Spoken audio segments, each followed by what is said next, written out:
Students, हम लोगों ने chapter number 10 last time the lungs तक पढ़ लिया था। आज जो हमारा टॉपिक है वो है द मैकेनिज़्म ऑफ ब्रीथिंग, कि ब्रीथिंग का मैकेनिज़्म क्या है, किस तरीके से हम ब्रीथिंग करते हैं। तो दो फेजेस हैं ब्रीथिंग की, इंस्पिरेशन, इसको इनहेलिंग भी कहते हैं, और दूसरा है एक्सपिरेशन, जिसको हम एक्सहेलिंग भी कहते हैं।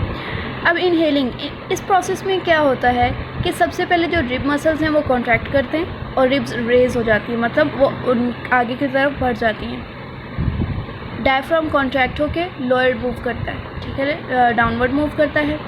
और इनकी वजह से अब रिब्स अपवर्ड मूव कर रही हैं, डायफ्राम डाउनवर्ड मूव कर रहा है, तो इस वजह से क्या होगा कि लंग्स के अंदर जो है वो सरफेस एरिया इंक्रीज़ हो जाएगा, और सरफेस एरिया इंक्रीज़ होने की वजह से प्रेशर डिक्रीज़ हो जाएगा as compare to atmospheric pressure. तो फिर क्या होगा, क्योंकि अब लंग्स के अंदर प्रेशर डिक्रीज़ हुआ था, तो एटमॉस्फेयर में जो हवा थी वो क्या करेगी, रश इनटू द लंग्स, मतलब वो लंग्स के अंदर आ जाएगी by the process of diffusion. आपको पता है ना कि from higher to lower concentration move करते हैं, तो बाहर जब प्रेशर कम होगा तो हवा जो है वो लंग्स की तरफ मूव करेगी जहाँ पे प्रेशर कम है। तो ये प्रोसेस है इनहेलिंग का। अब एक्सहेलिंग जो है वो इसके ऑपोजिट होता है। इसमें क्या होता है, रिब मसल्स रिलैक्स करते हैं, जैसे ही वो रिलैक्स करेंगे तो वो अपनी ओरिजिनल पोजीशन पे वापस आ जाएंगे, मतलब बैकवर्ड मूव करेंगे, इनवर्ड मूव करेंगे। और डायफ्राम मसल्स रिलैक्स होंगे तो ये अपवर्ड मूव करेंगे, ऊपर की जानिब। इनकी वजह से क्या होगा, चूँकि रिब्स जो हैं वो इनवर्ड और डायफ्राम अपवर्ड मूव कर रहा है, तो इसकी वजह से क्या होगा, सरफेस एरिया कम हो जाएगा लंग्स के अंदर, और सरफेस एरिया कम होने की वजह से प्रेशर इंक्रीज़ हो जाएगा। अब लंग्स के अंदर प्रेशर जो है वो as compare to atmospheric pressure ज़्यादा हुआ है, तो क्या होगा कि यहाँ से लंग्स में से एयर जो है वो मूव कर जाएगी एटमॉस्फेयर में, ठीक है। लंग्स कॉन्ट्रैक्ट करेंगे and air is expelled out. इसको एक डायग्राम की हेल्प से देखते हैं। ये है इनहेलेशन, रिब्स जो है वो आउटवर्ड मूव करेंगी, डायफ्राम डाउनवर्ड मूव करेगा, सरफेस एरिया इंक्रीज़ हो गया और प्रेशर डिक्रीज़ होगा, तो जो बाहर से हवा है वो इनवर्ड मूव करेगी, ठीक है। जब एक्सहेलेशन का प्रोसेस होता है तो रिब्स अपनी ओरिजिनल पोजीशन पे वापस आती हैं, डायफ्राम जो है वो अपवर्ड मूव करता है, तो हम देख रहे हैं कि एज़ कम्पेयर टू दिस इसका सरफेस एरिया डिक्रीज़ हो गया, प्रेशर इंक्रीज़ हो जाएगा। तो प्रेशर इंक्रीज़ होने की वजह से ये जो हवा होगी वो एटमॉस्फेयर में एक्सपेल्ड आउट हो जाएगी। तो ये है मैकेनिज्म ऑफ ब्रीथिंग।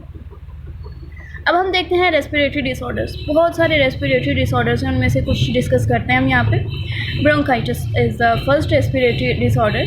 ब्रोंकाइटिस में क्या होता है, it is a inflammation of bronchi या ब्रोंक्यूल्स, ठीक है। ब्रोंकाई या ब्रोंक्यूल्स के अंदर जो है वो पस पड़ जाती है, इस आप कह सकते हैं इसको, ठीक है। ये क्यों होता है, excessive secretion of mucus into the tubes, ठीक है। म्यूकस उसको पस को कहते हैं, तो ये बहुत ज़्यादा उसके अंदर उसकी सिक्रेशंस होती हैं।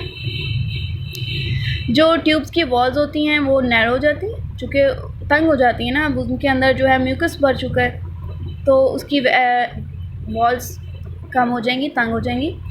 इसकी वजह क्या होती है, ये किस वजह से होता है, बहुत सारे वायरसेस हैं, बैक्टीरिया हैं, और स्मोकिंग, ठीक है, ब्रोंकाइटिस की मेन कॉजेज़ हैं। इसके दो टाइप्स होती है ब्रोंकाइटिस की, एक्यूट ब्रोंकाइटिस एंड क्रोनिक। अच्छा, एक्यूट ब्रोंकाइटिस वो होता है जो थोड़े अरसे के लिए होता है, ठीक है, और ये जल्दी ठीक हो जाता है, परमानेंट डैमेज नहीं होता। जबकि क्रोनिक ब्रोंकाइटिस जो है तकरीबन 2 इयर्स या फिर ज़्यादा तक रहता है, और इसकी वजह से परमानेंट डैमेज भी होता है। अब इसकी सिम्टम्स में होता है कफ, माइल्ड वीजिंग। माइल्ड वीजिंग होता है जब सांस लेते हुए वो विस्लिंग की सी साउंड आती है। फीवर, चिल्स, बुखार सर्दी के साथ, और शॉर्टनेस ऑफ ब्रीथ, सांस का छोटा हो जाना, ये सारे इसकी सिम्टम्स हैं। Second respiratory disorder is pneumonia. अच्छा, it is a infection of lungs. अगर तो ये दोनों लंग्स को इन्फेक्ट कर रहा है तो फिर इसको हम डबल निमोनिया कहेंगे, ठीक है। अगर ये इन्फेक्शन दोनों लंग्स को इफेक्ट करता है तो ये डबल निमोनिया कहलाएगा। कॉमन कॉजेज़ इसकी हैं बैक्टीरिया, कुछ वायरसेस और फंजाई, ठीक है, ये रिस्पॉन्सिबल होते हैं निमोनिया कॉज करने के। सिम्टम्स निमोनिया में होता है, निमोनिया के सिम्टम्स में आ जाता है cold, fever, shivering, cough with sputum, ठीक है। अब कलर ऑफ पेशेंट में चेंज एंड बिकम पर्पलिश, जो पेशेंट होता है निमोनिया का, उसका कलर, जो स्किन कलर चेंज हो जाता है। वैक्सीन्स बहुत सारी अवेलेबल हैं निमोनिया को क्योर करने के लिए। एस्थमा जो है it is a form of allergy, इसमें भी मोर म्यूकस प्रोडक्शन होती है। Patient become sensitive to dust, smoke, perfume, pollens, मतलब इस तरह की कोई भी खुशबू या कोई पोलन्स या डस्ट उसको जैसे ही वो से सामना होगा तो वो उसको ये एलर्जी स्टार्ट हो जाएगी। इसके सिम्टम्स जो हैं वेरी करती हैं from person to person. Common symptoms जो हैं वो शॉर्टनेस ऑफ ब्रीथ, छोटा सांस है, वीजिंग या कफ है और चेस्ट टाइटनेस है, मतलब दबाव होता है चेस्ट के ऊपर। मेडिसिन जो हैं वो इन्हेलर्स की फॉर्म में दी जाती हैं एस्थमा के पेशेंट्स को। Lung cancer is a disease of uncontrolled cell division in the tissues of the lungs, मतलब लंग्स के टिश्यूज़ में जब सेल्स डिवाइड करना शुरू हो जाते हैं और रुकते नहीं हैं, सेल डिवीजन मतलब अनकंट्रोल सेल डिवीजन होना शुरू हो जाती है, तो वो ट्यूमर्स बन जाते हैं। ठीक है, ये जो अगर cells continue to divide and form tumours. अब इसके सिम्टम्स में भी यही होता है, शॉर्टनेस ऑफ ब्रीथ है, काफिंग है और वेट लॉस। वेट लॉस जो है वो कैंसर की एक बहुत कॉमन सिम्टम है।